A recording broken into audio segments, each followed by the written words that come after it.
Assalamualaikum warahmatullahi wabarakatuh. Perkenalkan, nama saya Rana Julianti dengan NPM 10425.005. Pernahkah Anda bertanya, siapa saya sebenarnya? Hari ini kita semua duduk di sini, kita bisa berpikir, merasa, dan mengambil keputusan. Kita adalah makhluk paling istimewa yang diciptakan Tuhan. Al-Quran menyebut kita diciptakan dalam bentuk yang sebaik-baiknya. Namun, pada saat yang sama, kitab suci itu juga mengingatkan kita berpotensi menjadi zolim dan bodoh. Pilihan kitalah yang menentukan apakah kita akan menjulang tinggi sebagai asani takwin atau jatuh terperosok. Mari kita mulai perjalanan ini dengan memahami dasar penciptaan kita. Kita awali dari poin A, definisi manusia menurut Quran Surat As-Sajdah ayat 9. Definisi manusia menurut Quran Surat As-Sajdah ayat 9 yang berbunyi, kemudian dia menyempurnakannya dan meniupkan ke dalamnya ruh, dan dia menjadikan bagi kamu pendengaran, penglihatan, dan hati, tetapi kamu sedikit sekali bersyukur. Menurut ayat ini, manusia didefinisikan sebagai makhluk yang terdiri dari dua unsur utama yang terpadu, jasad atau tubuh dan roh atau jiwa. Arti manusia sebagai komposisi tubuh dan ruh. Dalam Islam, tubuh dan ruh memiliki peran dan fungsi yang saling berkaitan. Tubuh atau jasad merupakan alat atau kendaraan yang digunakan ruh untuk berinteraksi dengan dunia materi. Ia adalah wadah bagi ruh. Tubuh melakukan perintah ruh bergerak, bekerja, dan beribadah. Dan ruh atau jiwa merupakan pengemudi atau inti sejati dari manusia. Ruh adalah sumber kehidupan, kesadaran, akal, moralitas, dan koneksi spiritual dengan Sang Pencipta. Ruh yang menggerakkan dan mengarahkan tubuh. Ketika keduanya bersatu, terbentuklah kehidupan manusia yang sadar dan berfungsi. Ketika keduanya terpisah, tubuh kembali ke asalnya dan ruh kembali kepada penciptanya. Selanjutnya, kita akan membahas tentang hakikat manusia sebagai khalifah. Pada Quran Surat Al-Baqarah ayat 30, di mana Allah Subhanahu wa Ta'ala berfirman, "Ingatlah ketika Tuhanmu berfirman kepada para malaikat, sesungguhnya aku hendak menjadikan seorang khalifah di muka bumi." Mereka berkata, "Mengapa engkau menjadikan khalifah di bumi itu orang yang akan membuat kerusakan padanya dan menumpahkan darah?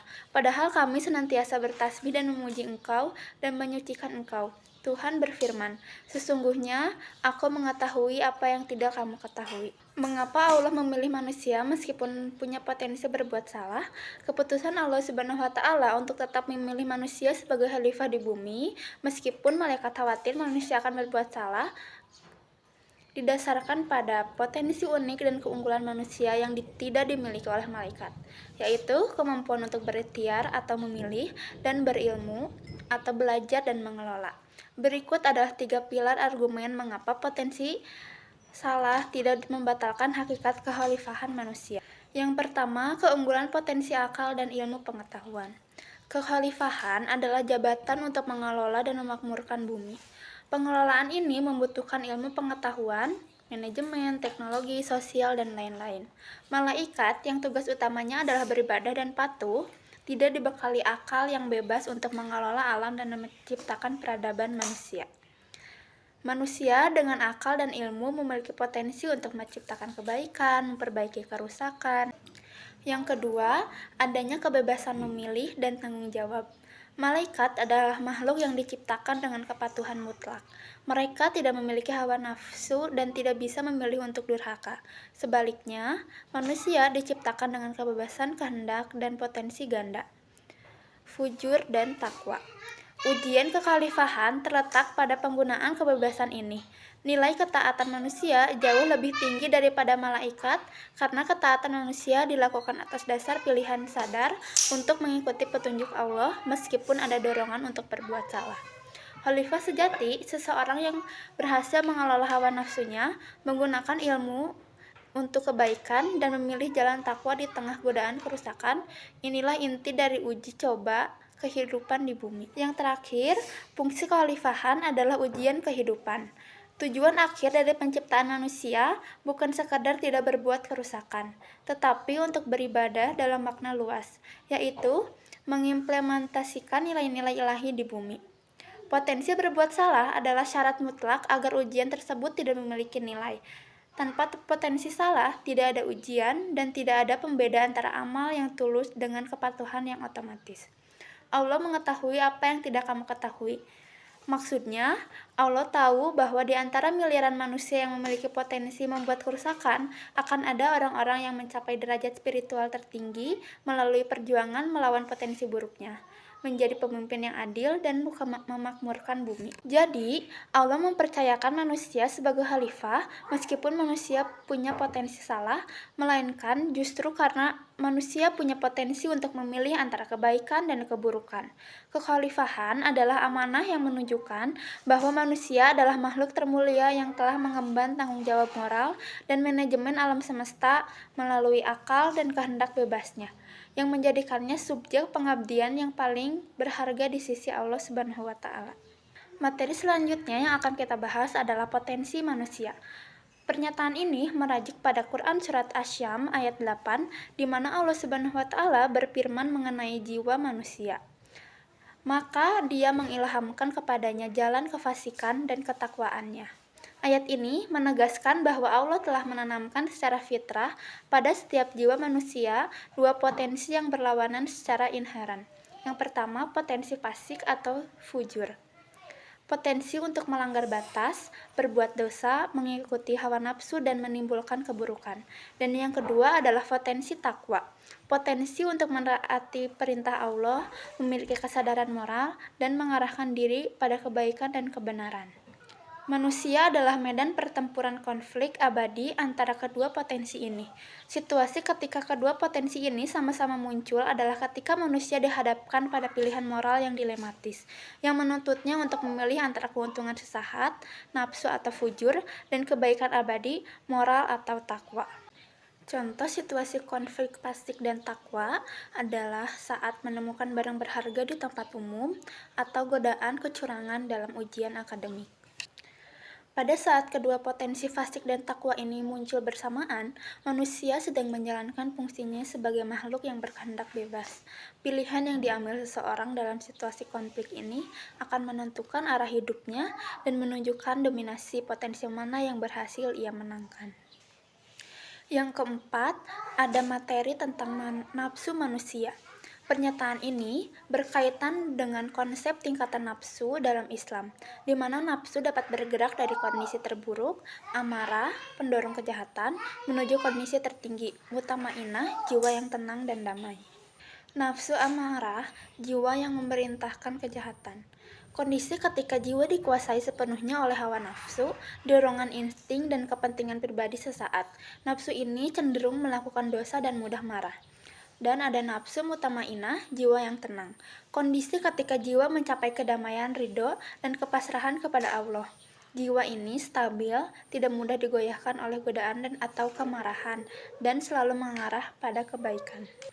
Hal paling membantu pengendalian nafsu.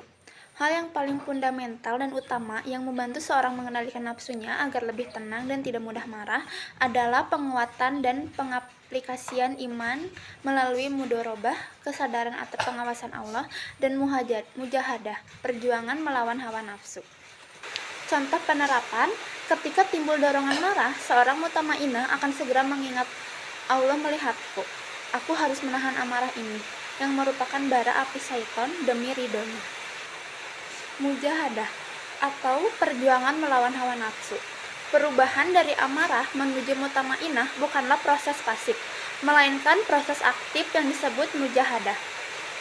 Peran mujahadah ini adalah supaya praktis untuk membiasakan diri melakukan kebaikan dan menahan diri dari keburukan, terutama dalam hal-hal kecil yang kemudian membangun disiplin spiritual. Contohnya, saat kita marah, melatih diri untuk segera mengambil wudhu, mengambil posisi dari berdiri menjadi duduk atau diam berpegang pada sabda Nabi Muhammad. Contoh penerapannya, salah satunya adalah pengendalian lisan. Melatih diri untuk tidak mengucapkan kata-kata kotor atau mencela saat tertekan, yang merupakan indikasi utama ketidakstabilan nafsu.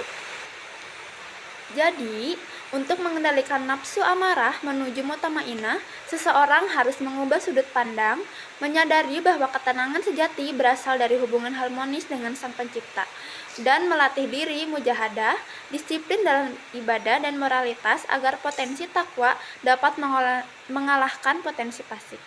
Pengendalian nafsu yang berhasil membuat seseorang mampu menahan amarah, karena ia menyadari bahwa kekuatan sejati bukanlah pada pelampiasan amarah, melainkan pada kemampuan menahannya demi mencari keridhaan Allah. Dan materi yang terakhir kita akan bahas adalah sifat kontradiktif manusia. Pernyataan ini menyoroti kontradiktif dalam sifat dasar manusia yang disebutkan dalam Al-Quran.